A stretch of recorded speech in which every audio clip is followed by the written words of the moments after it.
الحمد للہ رب العالمین والصلاة والسلام علی رسولہ الامین اما بعد۔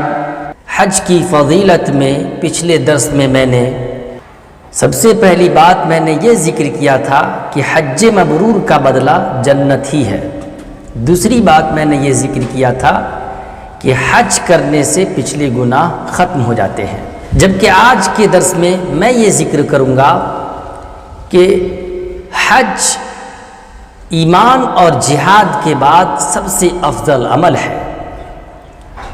حضرت ابو ہریرہ رضی اللہ عنہ بیان کرتے ہیں کہ رسول اکرم صلی اللہ علیہ وسلم سے پوچھا گیا، اے اللہ کے رسول صلی اللہ علیہ وسلم، سب سے افضل عمل، سب سے کوالٹی والا، سب سے گنیتا پراپت کرتوے کام عمل یہ کون سا ہے؟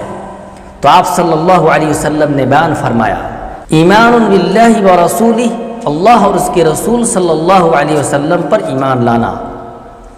پوچھا گیا پھر اس کے بعد کون سا عمل؟ تو آپ صلی اللہ علیہ وسلم نے بیان فرمایا، جہاد فی سبیل اللہ، اللہ کے راستے میں جہاد کرنا۔ پوچھا گیا پھر اس کے بعد کون سا؟ تو آپ صلی اللہ علیہ وسلم نے بیان فرمایا، حج مبرور، کہ حج مبرور کرنا۔ رواہ البخاری حدیث نمبر 1519 ورواہ مسلم حدیث نمبر 83۔ پتہ یہ چلا حج ایمان اور جہاد کے بعد سب سے افضل عمل ہے۔ تو اتنا بڑا عمل جو کہ اللہ اور اس کے رسول صلی اللہ علیہ وسلم پر ایمان رکھنے اور اللہ کے راستے میں جہاد کرنے سے کے بعد تیسرے نمبر پر یہ عمل سب سے افضل عمل ہے، تو پھر اس عمل کے انجام دینے میں ہمیں کوتاہی نہیں کرنی چاہیے۔ یہ بہترین موقع ان لوگوں کو جنہیں اللہ رب العالمین نے مال و دولت دیا، جسمانی قوت دی، غنیمت سمجھنی چاہیے۔ یہ موقع سنہرا موقع انہیں پھر دوبارہ نہیں ملے گا جب ان کے روپیے پیسے یا ان کی جسمانی قوت ختم ہو جائے گی۔ تو ایمان اور جہاد کے بعد سب سے افضل عمل حج ہے، اور اس میں بھی حج مبرور ہے۔ بلکہ ایک دوسری روایت میں رسول اکرم صلی اللہ علیہ وسلم نے حج مبرور کو افضل جہاد کہا ہے۔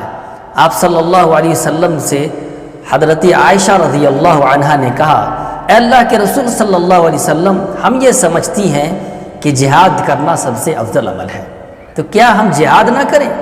تو آپ صلی اللہ علیہ وسلم نے فرمایا، لیکن افضل الجہاد حج مبرور، لیکن سب سے افضل جہاد حج مبرور ہے۔ رواہ البخاری حدیث نمبر 1520۔ اس حدیث میں رسول اکرم صلی اللہ علیہ وسلم نے حج مبرور کو سب سے افضل جہاد کہا ہے۔ کیوں؟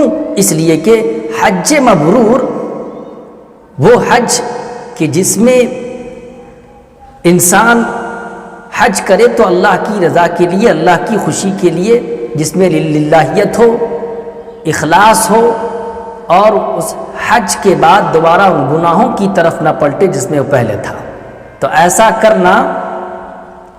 کرنا بڑا کٹھن ہے، بہت مشقت والی چیز ہے کہ انسان کی وہ عادتیں، وہ برائیاں جس کی عادت پڑ چکی تھی، جس کا چھوٹنا انتہائی مشکل تھا، حج کرنے کے بعد ان چیزوں کو، ان بڑے بڑے گناہوں کو اگر وہ شخص چھوڑ دیتا ہے تو وہی حج مبرور ہے۔